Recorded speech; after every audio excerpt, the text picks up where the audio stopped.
Marjorie Taylor Greene, a prominent and often controversial figure within the MAGA movement, has announced her resignation from the U.S. Congress. Her departure has immediately escalated into a public clash with President Donald Trump, a confrontation that highlights deepening divisions within the Republican right.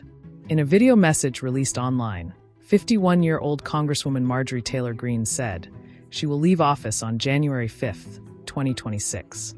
Greene, elected in 2020, said she has never fit in within Washington's political environment and has long been despised by the establishment. I've always represented the common American man and woman as a member of the House of Representatives, which is why I've always been despised in Washington, D.C., and just never fit in. Americans are used by the political industrial complex of both political parties, election cycle after election cycle, in order to elect whichever side can convince Americans to hate the other side more. And the results are always the same. No matter which way the political pendulum swings, Republican or Democrat, nothing ever gets better for the common American man or woman. During the longest shutdown in our nation's history, I raged against my own speaker and my own party for refusing to proactively work diligently to pass a plan to save Americans' health care and protect Americans from outrageous, overpriced, and unaffordable health insurance policies. The House should have been in session working every day to fix this disaster, but instead America was force-fed disgusting political drama once again from both sides of the aisle on television every single day. I have fought harder than almost any other elected Republican to elect Donald Trump and Republicans to power. I traveled the country for years. I spent millions of my own money. I missed precious time with my family that I can never get back, and I showed up in places like outside the New York courthouse in Collect Pond Park against a raging leftist mob as Trump faced Democrat lawfare.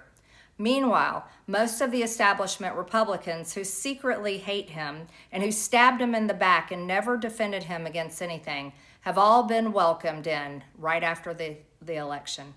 She also suggested that her decision was heavily influenced by what she described as a looming hostile primary challenge, one she claims is being encouraged by President Trump himself.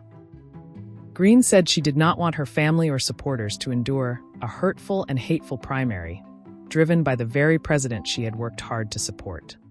And I will never forget the day I had to leave my mother's side as my father had brain surgery to remove cancerous tumors in order to fly to Washington, D.C. to defend President Trump and vote no against the Democrats' second impeachment in 2021. My poor father and my poor mother, it was way too much for all of us. Standing up for American women who were raped at 14 years old, trafficked and used by rich, powerful men should not result in me being called a traitor and threatened by the President of the United States, whom I fought for. However, while yes, hurtful, my heart remains filled with joy, my life is filled with happiness, and my true convictions remain unchanged, because my self-worth is not defined by a man, but instead by God, who created everything in existence. You see, I have never valued power, titles, or attention, in spite of all the wrong assumptions about me. I do not cling to those things because they are meaningless and empty traps that hold too many people in Washington. I believe in term limits and do not think Congress should be a lifelong career or an assisted living facility. President Donald Trump reacted sharply on Truth Social, referring to her as Marjorie Traitor Brown. He said Greene went bad after he declined to return what he described as her never-ending barrage of phone calls. The statement marks one of the most direct public breaks between Trump and a leading MAGA-aligned lawmaker.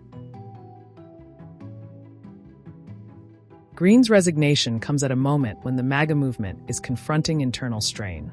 If I am cast aside by the president and the MAGA political machine and replaced by neocons, big pharma, big tech, military-industrial war complex, foreign leaders, and the elite donor class that can never ever relate to real Americans, then many common Americans have been cast aside and replaced as well. When common American people realize and understand that the political industrial complex of both parties is ripping this country apart, that not one elected leader like me is able to stop Washington's machine from gradually destroying our country, and instead the reality is that they, common Americans, the people, possess the real power over Washington, then I'll be here by their side to rebuild it. Until then, I'm going back to the people that I love, to live my life to the fullest as I always have, and I look forward to a new path ahead. I'll be resigning from office with my last day being January 5th, 2026, and I look forward to seeing many of you again sometime in the future. May God bless you all, and may God bless America. The conservative base is still processing major Democratic gains in this month's off-year elections, including the headline-grabbing victory of Democratic Socialist Zoran Mamdani in New York's mayoral race. These results have triggered renewed questions about strategy, unity, and leadership inside the Republican ecosystem.